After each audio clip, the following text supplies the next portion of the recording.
We'll see some basic concepts of remote sensing. Remote sensing means observing or finding out the object characteristics, behavior, or any phenomena through remotely sensing without touching. So it can be done ground based like this, through airplane, and through satellite. It can be satellite based also. What about satellite based? The third one. We use the sun synchronous polar orbits. Sun synchronous polar orbit. If this is the Earth, so sun synchronous polar orbit, they go is like this. They are at oblique orbital plane to the Earth axis, the Earth rotation axis, and this also because you need to cover the complete Earth, that is poles also. And sun synchronous means for any point on the Earth, the satellite will cross at the same time, though it will be only available for 15-20 minutes, but still it will be uh, seen every day there.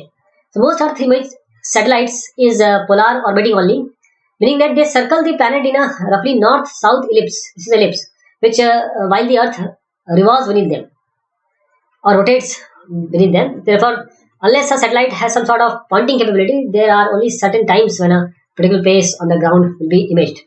So it has a global coverage and fixed crossing, as I said, fixed crossing at certain point of time. And you can a very good revisit, so repeat sampling can also be done. The height is typically from 500 to 1500 kilometer, or more precisely from 800 or 700 to 900 kilometer. Most of the satellites are here only. For example, Landsat, Terra, there are so many. Non-sun synchronous orbit, these are tropics. These are mid latitudes or high latitude coverage. They want this coverage, and the sampling is also varying, and they are from 200 to 2000 kilometer. For example, TRMM, ISAT, these are non-synchronous. And what about the geostationary? Geostationary means at 36k distance, 36,000 kilometer from the surface of the Earth, and the regional the coverage is only regional and sampling is continuous.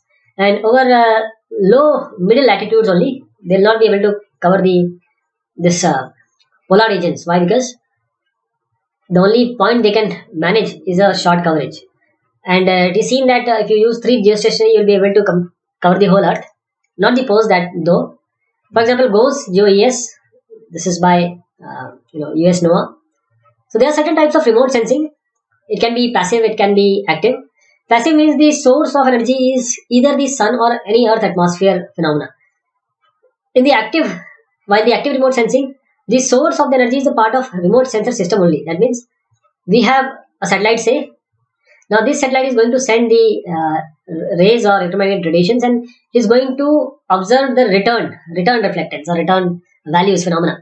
So the passive, we have sun, which generally gives us the radiations in from zero point 0.4 to 5 micrometer.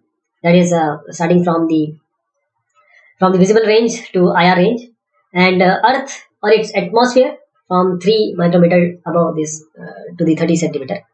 And in the active, we can have radar, that is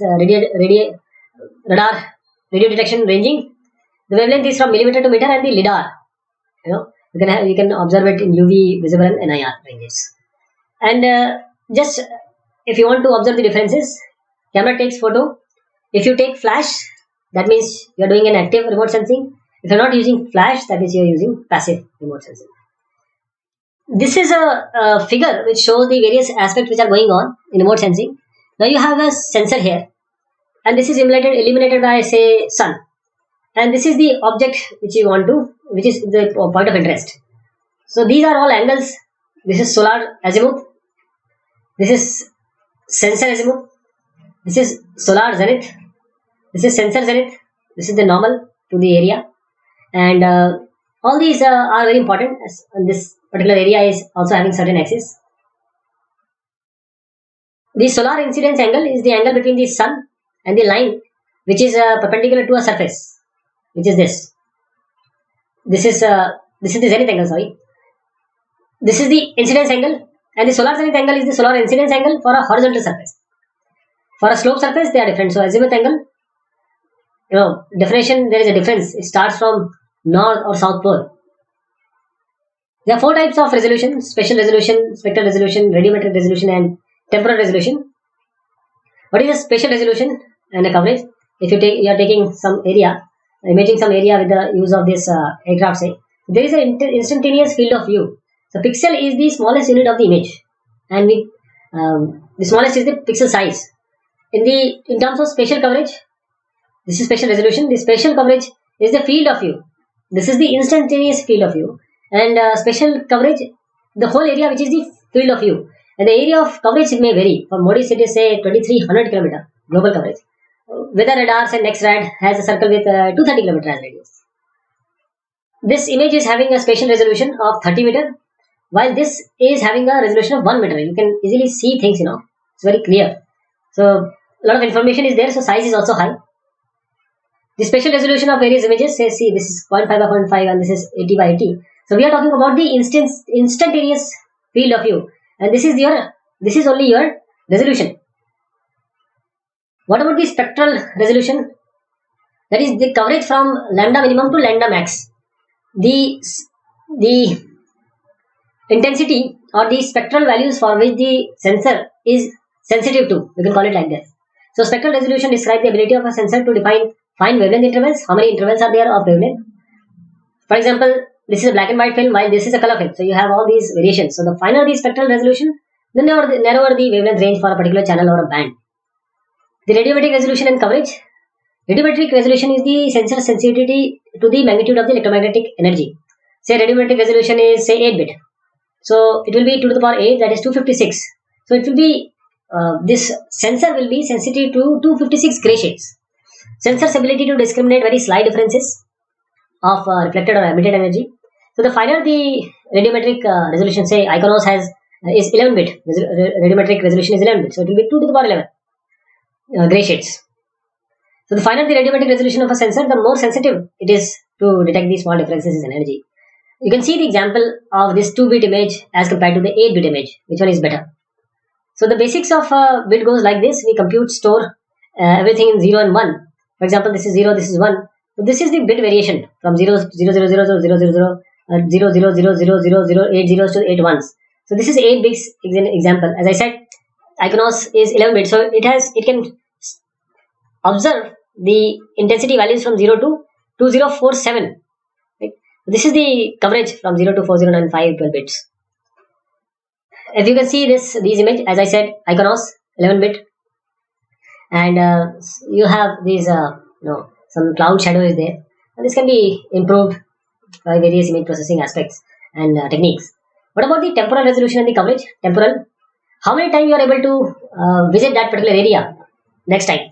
So temporal resolution is the revisit period, and it is the length of time of a satellite to complete one entire orbit cycle, that is the start and back to the exact same area at the same viewing angle. Now this is important. Same area at the same viewing angle.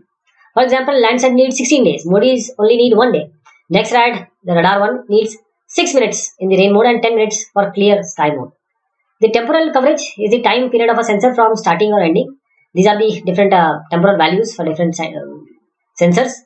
This is the remote sensing raster matrix data format. So remote sensing image will be something like this. You will have a graded structure with these values. These are the intensity value, and this is a raster. So raster can be an image also. Raster can be DEM also.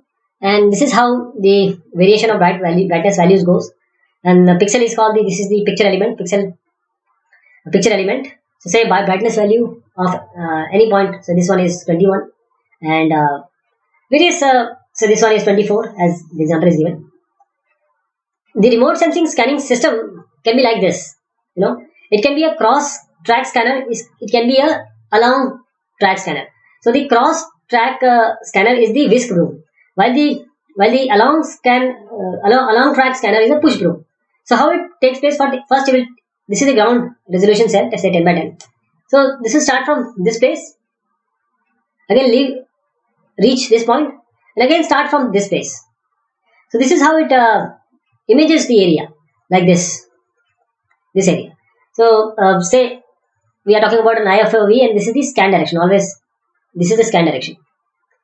And we can also have some other aspect like how many scan lines per second it is imaging. So we can have a scan rate also. This is the angular field of view of the sensor. So the dwell time also we can compute. That is the scan rate per line divided by the number of cells per line. This we have already known from scan rate 2 to the power 10 to the power 2 into 10 to the power minus 2 for this particular case. And you have 2 1000 cells here. These are 2000 cells, and how many? 2 into 10 to the power minus 2 scan second per scan line. So this is the dwell time. Means for this particular area, the dwell time is this. This is the cross track scanner, that is the whisk broom, and you also have a push broom. So for push broom, what happens? You take a complete picture of one say row. You can ask like this. So this is the scan direction. This is the scan direction, and you take all these at a particular instance. So instantaneous field of each detector is 1 milliradian, and see ground resolution is 10 by 10. So dwell time will be the cell dimension. What is the cell dimension? That is the 10 meter.